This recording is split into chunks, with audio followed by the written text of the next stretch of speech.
Hello सभी का स्वागत है आपका अपने यूट्यूब चैनल कंपोस्टर पर। तो ये है आपका पार्ट नंबर सेकंड एक्सरसाइज 4.2 का। ठीक है, चैप्टर हम फोर्थ कर रहे थे, उसी की एक्सरसाइज 4.2 का part number third, sorry part number second, और क्वेश्चन नंबर है आपका थर्ड। ठीक है, इसमें आपको कहा है ऐसी दो संख्याएं ज्ञात कीजिए जिनका योग 27 हो और गुणनफल 182 हो। तो अब आपको दो संख्या ज्ञात करनी है। तो सबसे पहले हम मान लेते हैं, माना पहली संख्या।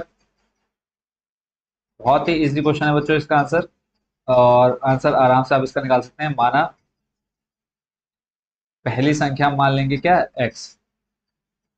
अब हम लिखेंगे माना पहली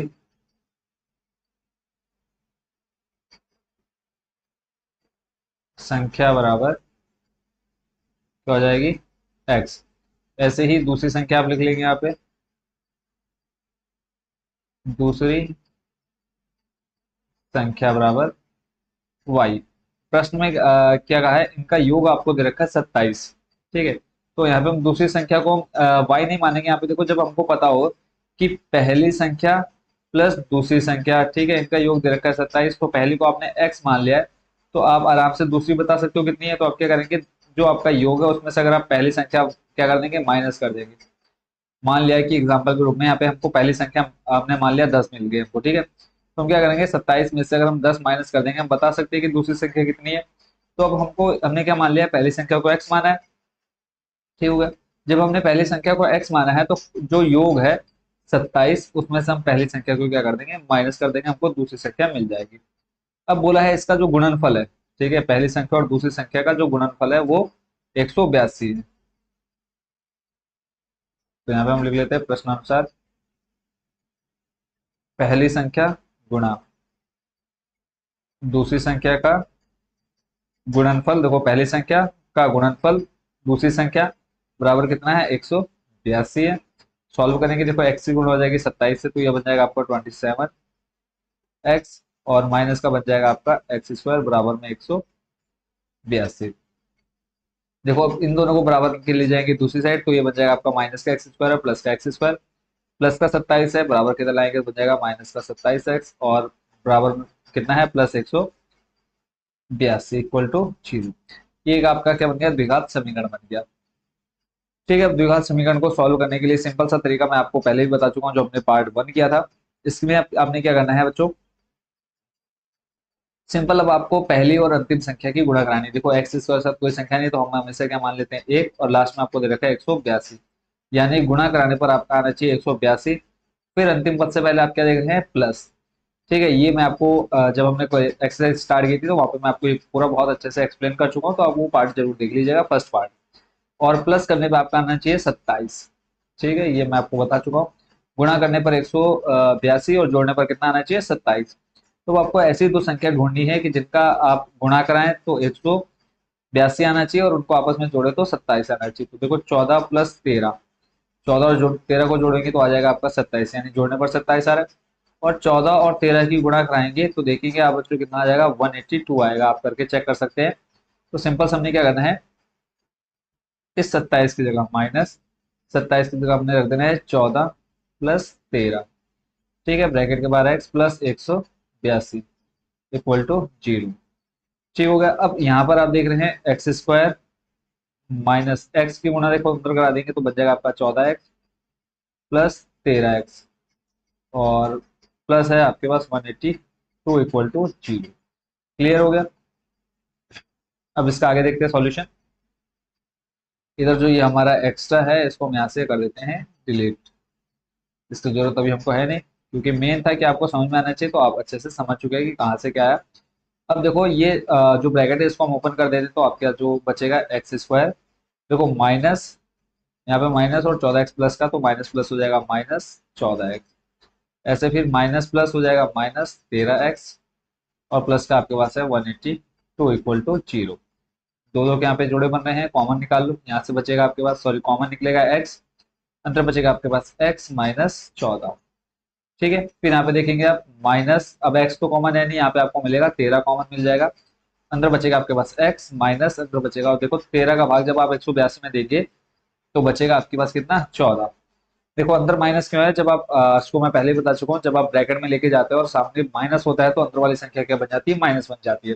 जब आप इसको ओपन करेंगे देखो माइनस का 13 और प्लस एक्स, माइनस का 13x और फिर माइनस और ये माइनस मिलके क्या बना देंगे प्लस, और 13 के गुणा 14 से कराएंगे 182 आ जाएगा। जो कॉमन है दोनों में उसको हम एक बार लिख लेते हैं, तो x माइनस 14 कॉमन है, इसको ले लिया, और जो इधर बचा हमारे पास x और माइनस 13 बचा। देखो जो कॉमन था वो आ गया, फिर यहाँ से x बचा और यहाँ से माइनस 13 लिख लिया, दोनों को इक्वल टू में आ जाएगा 0। अब हम दोनों को ले लेते हैं अलग अलग, इक्वल में किसके जीरो होंगे, तो एक लाइन अभी मैं यहाँ पे छोड़ रहा था, इसको ट्रैक ट्रैक करने की कोशिश नहीं करते हैं हम, स्टेप बाय स्टेप करते हैं। देखो x माइनस 14 बराबर क्या है आपके पास 0, माइनस का 14 है बराबर किधर लाएंगे प्लस 14 बन जाएगा। ऐसे इधर है आपके पास x माइनस 13, ठीक है, और x माइनस 13 में यहाँ से आप इसको ले लेंगे किसके इक्वल में 0 में, देखो माइनस 13 है बराबर किधर लाएंगे तो बन जाएगा प्लस 13, ठीक है। तो इस तरह से आपके पास x के दो मान आ चुके हैं। तो जब x बराबर क्या होगा 14, जब x बराबर 14 हो जाएगा तो पहली संख्या क्या हो जाएगी 14, पहली संख्या बराबर कितनी हो जाएगी बच्चों 14, और दूसरी संख्या कितनी हो जाएगी, दूसरी संख्या हो जाएगी 27 माइनस एक्स, तो यहाँ पे 27 माइनस 14 करो बन जाएगा 13। यानी जब पहली संख्या 14 होगी तो दूसरी संख्या 13 हो जाएगी। ऐसे ही x बराबर जब आप 13 लेंगे तो पहली संख्या 13 होगी तो दूसरी संख्या कितनी हो जाएगी 14। तो ये आप यहाँ पर लास्ट में लिख लीजिएगा। तो इसी के साथ आपका ये क्वेश्चन हो चुका है कंप्लीट। आई होप कि आप इस पूरे क्वेश्चन को अच्छे से समझ गए होंगे। ठीक हो गया, अब चलते हैं वापस हम इसके अगले प्रश्न यानी क्वेश्चन नंबर 4 पर। यहाँ पर बच्चों आपसे कहा है कि दो क्रमागत धनात्मक पूर्णांक ज्ञात कीजिए जिनके वर्गों का योग आपको दे रखा है कितना 365। और इसकी अगर हम बात करें क्वेश्चन का जो तरीका है बहुत ही ज्यादा इजी रहने वाला है, क्योंकि क्वेश्चन बहुत ज्यादा इजी है। दो क्रमागत धनात्मक पूर्णांक, क्रमागत मतलब क्रम से आने वाले, तो जो आप पहला मानेंगे तो उसमें आप +1 कर देंगे तो अगला आ जाएगा। ठीक है, तो यहाँ पे लिखेंगे माना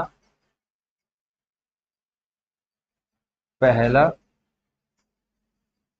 धनात्मक पूर्णांक, आप क्रमागत भी लिख सकते हैं लिखना चाहे तो। माना पहला धनात्मक पूर्णांक हो जाएगा x,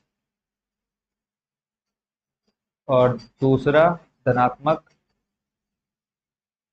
पूर्णांक हो जाएगा बच्चों क्या x+1, क्योंकि क्वेश्चन में आपसे एक लाइन जरूर यहाँ पे बोली गई है कि क्रमागत। ठीक है, आप लिख लीजिएगा माना पहला क्रमागत धनात्मक पूर्णांक x और दूसरा क्रमागत धनात्मक पूर्णांक हो जाएगा x+1। अब बोला है इनके वर्गों का योग 365 है, तो जो प्रश्न में कहा है हम वही लिख लेते हैं यहाँ पे प्रश्नानुसार। बोला है वर्गों का योग यानी इनके वर्ग, यानी पहले इसका वर्ग क्या, फिर योग बोला है, योग के लिए प्लस आ जाएगा, और दूसरी जो पूर्णांक है दूसरा पूर्णांक है वो आपके पास x+1, और इसका वर्ग हो जाएगा बराबर कितना दे रखा है 365। ये तो ऐसे कैसे रहेगा प्लस, यहाँ पे देखो a+b का होल स्क्वायर क्या बन जाएगा आपका a² प्लस 2 इंटू ए इंटू बी प्लस b²। तो यहाँ पे आप कर देंगे क्या एक का स्क्वायर बराबर 365। क्लियर है, आगे देखते हैं। तो यहाँ पे देखो x² और ये x² दोनों जुड़ जाएंगे, बन जाएगा आपका 2x²। ठीक है, प्लस देखो 2 की गुणा x से 2x, और 2x की गुणा 1 से कराएंगे तो बन जाएगा आपके पास कितना 2x, और 1 का स्क्वायर करेंगे तो रहेगा आपके पास प्लस का 1। बराबर में 365 है, बराबर किधर लाएंगे तो बन जाएगा माइनस का 365 बराबर में 0। फिर आ जाएगा आपके पास 2x² प्लस 2x, और यहाँ पे आप इसको सॉल्व करेंगे तो बन जाएगा आपके पास माइनस का 264 इक्वल टू 0, और सॉरी 264 कह रहा हूँ 364 बन जाएगा यहाँ पे। ठीक है, तो यहाँ पे आ जाएगा माइनस का 364 इक्वल टू 0। ये आपको एक इक्वेशन मिल गई। अब यहाँ पे आप क्या कर सकते हैं, कुछ कॉमन जैसा दिख रहा होगा आपको, क्या कॉमन मिल जाएगा यहाँ से आपको 2। ठीक है, देखो 2 यहाँ पर भी है, 2 यहाँ पर भी, और 2 का भाग 364 में भी चले जाएगा। तो यहाँ से आप क्या करेंगे 2 कॉमन निकाल लीजिए, बचेगा आपके पास x² प्लस x माइनस का 182 इक्वल टू 0। अब देखो 2 गुणा में है, जब आप बराबर किधर ले आएंगे तो डिवाइड में आएगा 0.2, और आंसर कितना आ जाएगा 0। ठीक है, यानी 2 आपका ये क्या हो जाएगा खत्म हो जाएगा। तो आपके पास सिर्फ क्या बचेगा x² प्लस x और माइनस का 182 इक्वल टू 0। क्लियर हो गया। अब अगला स्टेप जो आपने देखना है यहाँ पर अब देखेंगे इसको, अब आपके पास आ गया x square plus x minus 182। यहीं पे हम इसको क्या कर लेते हैं, थोड़ा सा इजी कर लेते हैं। देखो गुणा करने पर पहले और अंतिम पद का गुणा कराएंगे तो गुणा करने पे आना चाहिए आपका कितना, 182। फिर आप चिन्ह देखेंगे क्या है आपके पास, माइनस, और माइनस करके बीच में देखो आपके पास क्या पद है, एक्स है, एक्स के साथ कोई संख्या नहीं है तो आप क्या लेंगे, एक। यानी गुणा करने पर 182 आना चाहिए और उन्हीं दोनों संख्याओं को घटाने पर कितना आना चाहिए आपके पास, एक आना चाहिए। तो अब ऐसी दो संख्या हो जाएंगी आपकी 14 और 13। ठीक है, देखो 14 और 13 की गुणा कराओगे आपका आ जाएगा 182, और 14 में से आप घटाओगे कितना, 13, बचेगा आपके पास एक। सिंपल सा आपने इस एक्स यहाँ पे क्या रख देना है, जो यहाँ पे करते हैं हम इसको सॉल्व, तो आ जाएगा आपका एक्स स्क्वायर प्लस इस एक्स जगह पे आ जाएगा 14 माइनस 13 ब्रैकेट के बाद एक्स, और फिर है आपके पास माइनस का 182। क्लियर हो गया, यहाँ तक आपको कोई प्रॉब्लम नहीं होनी चाहिए। और इधर जो है इसको हम यहाँ से कर देते हैं डिलीट। एक्स की मल्टीप्लाई अंदर करो, जैसे अभी तक हम क्वेश्चन कर रहे थे सॉल्व, एक्स स्क्वायर प्लस अंदर आ जाएगा 14x माइनस 13x और माइनस का 182 इक्वल टू 0। ठीक हो गया। फिर यहाँ से देखो ब्रैकेट को ओपन करके तो आपके पास आ जाएगा एक्स स्क्वायर प्लस, यहाँ पे आ जाएगा ब्रैकेट को हम ओपन करते हैं, देखो माइनस ये प्लस और ये भी प्लस, दोनों हो जाएंगे क्या, प्लस के 14x, फिर ये प्लस और ये माइनस, प्लस माइनस माइनस, बन जाएगा आपके पास 13x माइनस का 182 इक्वल टू 0।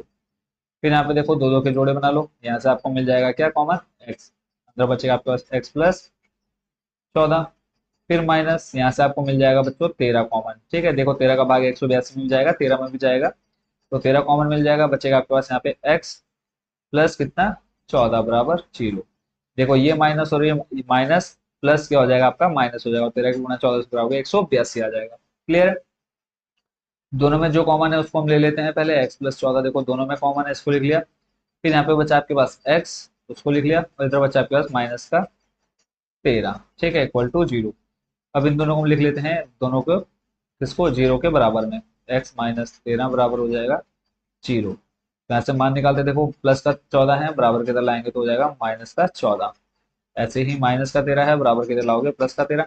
अब पूर्णांक कभी भी नेगेटिव नहीं हो सकते तो उसको हम छोड़ देंगे, तो पहला जो धनात्मक पूर्णांक हो जाएगा, क्रमागत पूर्णांक या धनात्मक पूर्णांक, आप यहाँ पे पूरी लाइन लिख लीजिएगा, कितना हो जाएगा 13। और बच्चों दूसरा कितना हो जाएगा, एक्स प्लस 1 करना है आपने, तो एक्स में यानी 13 में एक जोड़ा, देखो ऊपर क्या माना था आपने एक्स प्लस 1, तो एक्स में आप एक जोड़ा तो 13 प्लस 1 हो जाएगा 14, यानी पहला पूर्णांक हो जाएगा 13 और दूसरा हो जाएगा 14। आई होप कि ये क्वेश्चन भी आप अच्छे से समझ गए होंगे। कोई भी डाउट हो आपके मन में आप एनी टाइम कमेंट बॉक्स में पूछ सकते हैं। और आपको दिखा देते हैं हमारी ऑफिशियल वेबसाइट, वेबसाइट पर जाकर यहाँ पर आपको सारे एनसीईआरटी बुक्स के सॉल्यूशन मिल जाएंगे। ठीक है, एनसीईआरटी बुक्स मिल जाएगी, पुराने क्वेश्चन पेपर मिल जाएंगे, क्लास 10th के सभी, देखो हिंदी मीडियम इंग्लिश मीडियम सभी के लिए यहाँ पर बुक भी आपको अवेलेबल मिल जाएंगे। वेबसाइट पर जरूर विजिट करिएगा, आपको जो चाहिए वो सब कुछ आपको हमारी ऑफिशियल वेबसाइट पर देखने को मिलेगा। सिंपल आपने क्या टाइप करना है, कंपोज सर, और सबसे फर्स्ट नंबर पर ही आपको हमारी वेबसाइट देखने को मिल जाएगी। ठीक है, देखते हैं अब अगला प्रश्न, क्वेश्चन नंबर 5। क्वेश्चन नंबर 5 में बच्चों आपसे कहा है कि एक समकोण त्रिभुज, क्या कहा है, एक समकोण त्रिभुज की ऊंचाई इसके आधार से 7 सेंटीमीटर कम है, यदि कर्ण 13 सेंटीमीटर का हो तो अन्य दो भुजाएं ज्ञात कीजिए। अब क्वेश्चन में पहले हम एक्स किसको मानेंगे, और बाकी देखो एक मान तो हमें दे रखा है, एक मान हमको मानना है। बोला है त्रिभुज की ऊंचाई, जो ऊंचाई है वो आधार से कितना कम है, 7 कम है, -7 है। ठीक है, तो हमें क्या पता होना चाहिए, बताओ, पहले हमें ऊंचाई पता होनी चाहिए कि आधार पता होना चाहिए। तो सिंपल सी बात है कि अगर हमें आधार पता होगा, मान लो आधार हमारा 20 है, पहले अगर मान लिया कि आधार हमारा क्या है 20 है, तो 20 में से आप 7 हटाएंगे, आपको क्या पता चल जाएगा, ऊंचाई। क्लियर है, तो ऊंचाई मिल जाएगी क्या मानने पर, अगर आपको आधार पता होगा, तो यहाँ पे आप लिखेंगे माना। देखो यही कंफ्यूजन होती है सबसे ज्यादा, माना आधार हो जाएगा आपका x सेंटीमीटर। ठीक है, और ऊंचाई आपकी हो जाएगी कितनी, आधार से 7 सेंटीमीटर कम, यानी x माइनस 7 सेंटीमीटर। इसको आप प्रैक्टिकली करके देखेंगे तो आपके लिए क्वेश्चन बहुत ज्यादा इजी हो जाता है। अब फिर आपको दे रखा है एक चीज, तीसरी भुजा जो आपकी है कर्ण, कर्ण बराबर है आपका 13 सेंटीमीटर। ठीक हो गया। अब आपको कर्ण दे रखा है, लंबाई यानी दे रखी है, लंबाई या ऊंचाई एक बात है, और ऐसी आधार आपको दे रखा है। तीनों भुजाएं किसकी है? एक 90 यानी समकोण त्रिभुज की, जैसे आपको क्वेश्चन में बोल रखा है कि समकोण त्रिभुज है, तो समकोण त्रिभुज के लिए क्या लगती है हमेशा? पाइथागोरस प्रमेय। समकोण त्रिभुज में यहाँ पे आप लिखेंगे पाइथागोरस प्रमेय से। पाइथागोरस प्रमेय से कितने बच्चों को पाइथागोरस प्रमेय पता है? कमेंट बॉक्स में बताएंगे। पाइथागोरस प्रमेय होता है बच्चों, कर्ण का वर्ग बराबर लंब, और लंब यानी यहाँ पर आपको दे रखी है ऊंचाई, तो हम यहाँ पे लिखेंगे ऊंचाई का वर्ग प्लस आधार का वर्ग। ये पाइथागोरस प्रमेय है। ठीक है, अब जो जो मान आपके पास है वो यहाँ पे रख दीजिए। 13 का यहाँ पे देखो कर्ण का स्क्वायर यानी 13 का स्क्वायर बराबर ऊंचाई आपको दे रखी है x-7 का स्क्वायर प्लस आधार आपका कितना है? x, तो यहाँ पे हो जाएगा x का स्क्वायर। क्लियर? अब आगे देखते हैं। देखो 13 का स्क्वायर करोगे तो आ जाएगा आपके पास 169। यहाँ पे a माइनस बी का होल स्क्वायर यानी आ जाएगा आपके पास a स्क्वायर -2 इंटू ए का मान x इंटू बी का मान 7। फिर है प्लस आपके पास, सॉरी ए स्क्वायर, ये हो गया ए स्क्वायर -2 बी, फिर हो जाएगा आपका प्लस बी स्क्वायर यानी बी स्क्वायर कितना? 7 का स्क्वायर। फिर आपको दे रखा है प्लस एक्स स्क्वायर। 169 को अभी हम वैसे का वैसे रखेंगे। देखो एक्स स्क्वायर ये और एक्स स्क्वायर है, दोनों जुड़ जाएंगे, बन जाएगा आपका 2x स्क्वायर। फिर माइनस देखो 7 की गुणा 2 से करो, 7 दूनी 14 और 14 की गुणा x तो बन जाएगा 14x। ऐसे 7 सत्ते बन जाएगा कितना? 49। ठीक हो गया। अब नेक्स्ट स्टेप जो रहेगा, आप 169 को बराबर के इधर ले आओ। तो यहाँ पे हम देखेंगे 2x स्क्वायर वैसे का वैसे ही रहेगा, 2x स्क्वायर वैसा रहा, -14x, और फिर प्लस 49, और प्लस का 169 इधर आएगा तो माइनस का बन जाएगा 169। ठीक हो गया, इक्वल टू में आ जाएगा 0।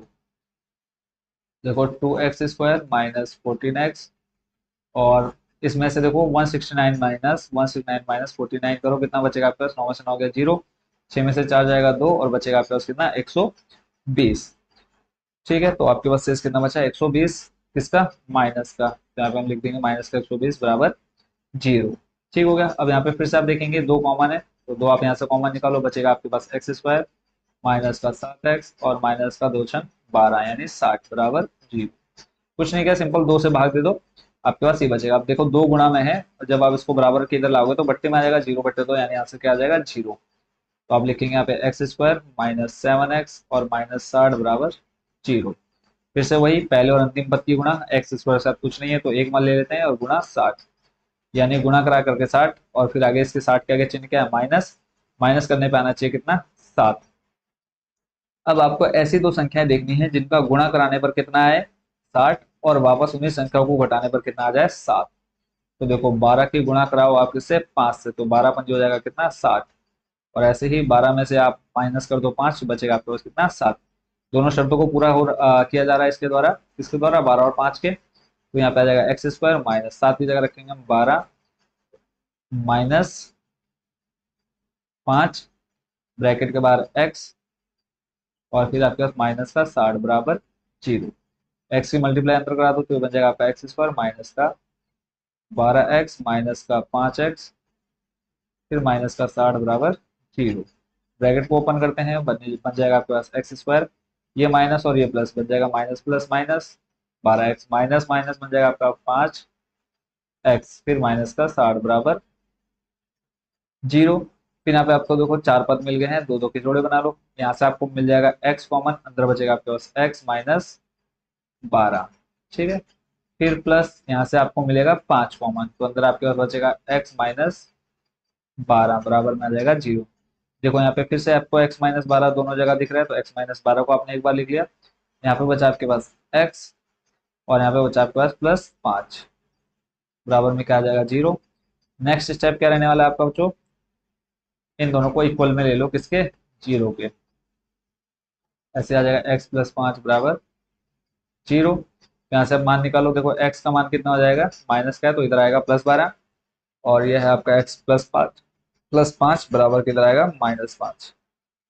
तो भुजा कभी भी ऋणात्मक नहीं हो सकती, इसको हम छोड़ देंगे, तो हमारे पास क्या बचा? x बराबर 12, और x आपने किसको माना था, आधार को।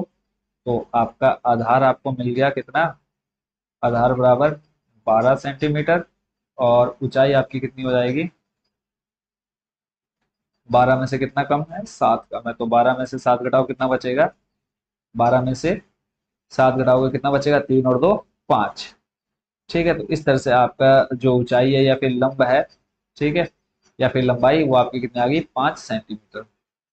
कंप्लीट। इसी के साथ ये क्वेश्चन आपका हो चुका है पूरा।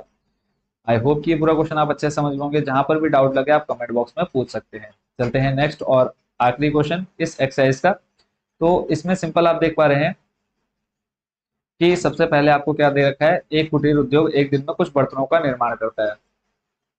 एक विशेष दिन यह देखा गया कि प्रत्येक नग की निर्माण लागत जो है रुपए में दे रखी है आपको, उस दिन के निर्माण किए गए बर्तनों की संख्या के दुगने से 3 अधिक थी। यदि उस दिन की कुल निर्माण लागत 90 रुपए थी, तो निर्मित बर्तनों की संख्या और प्रत्येक नग की लागत, नग की लागत आप समझ सकते हैं कि एक पूरी वस्तु बनाने में कितना खर्चा आया। एक नग जब पूरी वस्तु कोई तैयार हो जाती है, आप उसको एक नग बोलते हैं, ठीक है। तो कोई भी चीज तैयार हो जाती है पूरी तरह से, जैसे आप मिट्टी का कोई बर्तन लेते हैं तो उसको आप पहले क्या करते हैं, मिट्टी इकट्ठी करते हैं, फिर उसको आप एक डिजाइन देते हैं, फिर उसको आप कलर करते हैं, तो जब वो पूरा पक करके तैयार हो जाता है तब आप उसको एक नग बोल सकते हैं। ठीक है, तो आपको प्रत्येक नग की लागत, यानी जितने बर्तन बने हैं तो उसमें एक बर्तन की कीमत कितनी है वो आपको बताना है। तो जो हमसे क्वेश्चन में निकालने के लिए कहा गया है, हम उसी को मान लेते हैं। तो सबसे पहला जो रहेगा वो उसको हम लिख लेते हैं माना। बोला है देखो, निर्मित बर्तनों की संख्या, तो माना निर्मित बर्तनों की संख्या, माना निर्मित बर्तनों की संख्या बराबर,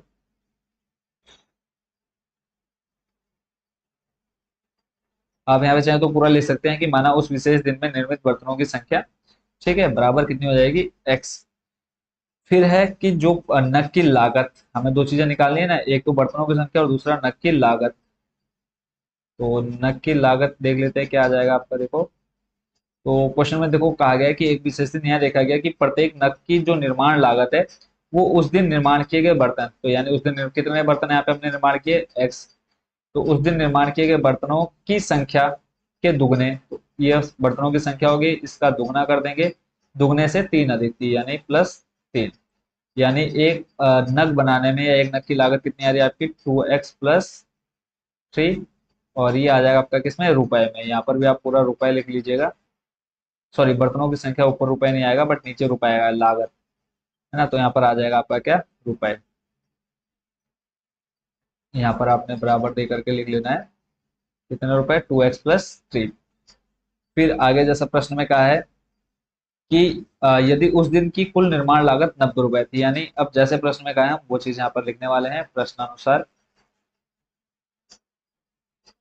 कुल निर्माण लागत आपको दे रखी है 90 रुपए। अब मैं आपको बोलूं कि एक दिन आप लोगों ने 100 बर्तन बनाए, ठीक है, एक दिन आपने 100 बर्तन बनाए, और आपको क्या दे दिया, मैंने बोल दिया कि एक बर्तन आपका 10 रुपए का है, ठीक है।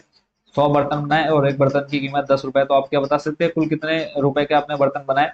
तो आप क्या करेंगे, सिंपल मल्टीप्लाई करा देंगे। तो ऐसे ही आपका ये हो जाएगा, बर्तनों की संख्या यानी जो 100 है, 100 हमने क्या बताया, बर्तनों की संख्या, तो बर्तनों की संख्या आपने x माना है, गुणा, फिर आपने उसका मूल्य, मैंने आपको मूल्य बताया कितना, 10 रुपए। तो ऐसे ही आपको एक नग की लागत दे रखी है 2x + 3, 2x + 3। और क्वेश्चन में आपको ये जो आपने बताया कि टोटल 1000 आ जाएगा, वो आपको क्वेश्चन में दे रखा है कितना, 90। बस अब इसको सॉल्व कर लेते हैं आराम से। इधर आ जाएगा आपका कितना, 90। ठीक हो गया। अब इजिली आप इसको सॉल्व कर सकते हैं। देखो x की मल्टीप्लाई करा दो अंदर, तो ये बन जाएगा आपका 2x² प्लस का 3x प्लस का 90 है, बराबर किधर लेके आ जाओगे तो बन जाएगा -का 90। ठीक हो गया। अब यहाँ से अब इसको सॉल्व कर लेते हैं। अब पहले और अंतिम पद की गुणा करानी है आपने, तो 2 की गुणा आप 90 से कराओगे, देखो 2 × 90 कितना बनेगा आपका, 180। फिर आपने चिन्ह देखना है, माइनस है और बीच में कितना है, 3, यानी गुणा करा करके 180 आना चाहिए और घटा करके कितना, 3 आना चाहिए। तो इसके लिए सिंपल सा आप क्या कर लेंगे, 15 - 12, देखो 15 में से 12 जाएगा, बचेगा आपके पास 3। और 15 और 12 की गुणा कराओगे, देखो 12 × 5 = 60 का 0, हासिल लगा 6, 12 कम 12, 12 और 6 कितना आ जाएगा, 18, देखो 180 भी आ गया। तो बस यही मान आपने यहाँ पे रख देना है। तो यहाँ पे बन जाएगा आपका 2x² प्लस यहाँ पे देखो आ जाएगा 15 माइनस 12 ब्रैकेट के बाहर x माइनस 90 बराबर 0। ठीक हो गया। अब x की मल्टीप्लाई अंदर करा दो, 2x² प्लस अंदर आ जाएगा आपके पास 15x माइनस 12x माइनस 90 बराबर 0। आई होप कि आपको ये पूरा अच्छे से समझ में आ रहा होगा। कहीं पे कोई भी प्रॉब्लम आप कमेंट बॉक्स में तुरंत आप कमेंट डालिए कि सर ये चीज कैसे हुई, तुरंत आपको आंसर मिलेगा। अब फिर से हम ब्रैकेट को क्या कर देते हैं, खोल देते हैं। तो यहाँ पे आ जाएगा आपके पास 2x² प्लस, देखो प्लस और यहाँ पे 15x भी प्लस का है तो आ जाएगा आपके पास 15x। फिर ऐसे ये प्लस और ये माइनस बन जाएगा आपका माइनस का 12x, और इधर आपके पास कितना है माइनस 90 बराबर 0। दो दो के जोड़े बन जाएंगे यहाँ से आपके पास फिर से। तो आपके पास क्या कॉमन आ रहा है, एक x कॉमन मिल रहा है। तो यहाँ पे बचेगा आपके पास 2x प्लस 15। ठीक हो गया, 2x+15 मिल गया। ऐसे ही यहाँ पे माइनस है आपके पास अब 12 है, और इधर आपके पास क्या है 90। तो यहाँ पे आपको जो कॉमन मिलेगा वो मिलेगा 6। देखो 6 का भाग 90 में भी जाएगा और 12 में भी जाएगा, तो 6 दूनी 12, 2x मिल गया। फिर ऐसे ही 6 का भाग 90 में दो, देखो अलग से देख लो, 6 कम 6 कितना बचा 3, और ऐसे ही हो जाएगा 6×5 = 30, कितनी बार 15 बार। क्लियर। तो यहाँ पर कितना बचेगा आपके पास प्लस का 15। और एक चीज हमेशा ध्यान रखना है कि यहाँ पर दोनों क्या आने चाहिए, हमेशा सेम आने चाहिए। आप देखो ब्रैकेट खोलेंगे, ये माइनस और ये प्लस, माइनस प्लस हो जाएगा -90। देखो 6 की गुणा 15 से कराओगे 90, और माइनस प्लस माइनस। ठीक है, यहाँ पे कंफ्यूज नहीं है ना, मैं आपको कई बार पहले भी बता चुका हूँ कि यहाँ पे अंदर प्लस क्यों हुआ है। तो देखो दोनों दोनों में जो कॉमन है उसको लिख लो। क्या कॉमन आएगा, मतलब आएगा आपके पास 2x+15 दिख रहा है कॉमन दोनों में। ऐसे अब बचा आपके पास यहाँ पर x, वो लिख लो, और इधर बचा आपके पास -6 बराबर में 0। अब दोनों को ले लो अलग अलग, किसके इक्वल में 0 के बराबर 0। इधर आ जाएगा आपके पास x-6 = 0। मान निकालना है यहाँ से x का, प्लस का 15 है बराबर के इधर माइनस का 15, x बराबर आ जाएगा -15/2। ठीक है। अब आपको पता है कि कोई भी संख्या माइनस में कभी हो नहीं सकती। किसी भी चीज की संख्या अगर बात करें माइनस ऋणात्मक नहीं हो सकती। यहाँ से आप देखो x -6 है, प्लस का 6 आ जाएगा। ठीक है, ये आपका आंसर निकल करके आ गया। तो x क्या था, बर्तनों की संख्या। यहाँ पे हम लिख देंगे बर्तनों की संख्या बराबर, बर्तनों की संख्या बराबर कितनी हो गई 6। और ऐसे ही प्रत्येक नग की लागत कितनी हो जाएगी, जो बर्तनों की संख्या थी उससे उसके दुगने से एक अधिक थी। यानी आपका जो समीकरण था वो था 2x+3, 3 ज्यादा था। तो 2 × 6 + 3, 2×6 = 12, 13 14 15 रुपए। ठीक है, ये आपका कंप्लीट हो चुका है। आपसे दो चीजें पूछी थी कि उस विशेष दिन निर्माण किए गए बर्तनों की संख्या बताइए और प्रत्येक नग की लागत बताइए। तो बर्तनों की संख्या आ गई 6 और नग की लागत आ गई बच्चों कितनी 15 रुपए। इसी के साथ आपका ये क्वेश्चन भी हो चुका है कंप्लीट, और आपकी एक्सरसाइज भी हो चुकी है कंप्लीट। नेक्स्ट एक्सरसाइज देखेंगे हम 4.3। आप सभी को शुभकामनाएं, अच्छे से तैयारी करते रहो। जिस भी क्वेश्चन में जो भी डाउट हो आप एनी टाइम कमेंट बॉक्स में पूछ सकते हैं। ठीक है, और अच्छे से तैयारी करो, और सभी को शुभकामनाएं है कि सभी का बोर्ड रिजल्ट बहुत अच्छा रहे। और मिलते हैं नेक्स्ट एक्सरसाइज में 4.3 के साथ। Thank you so much watching for this video.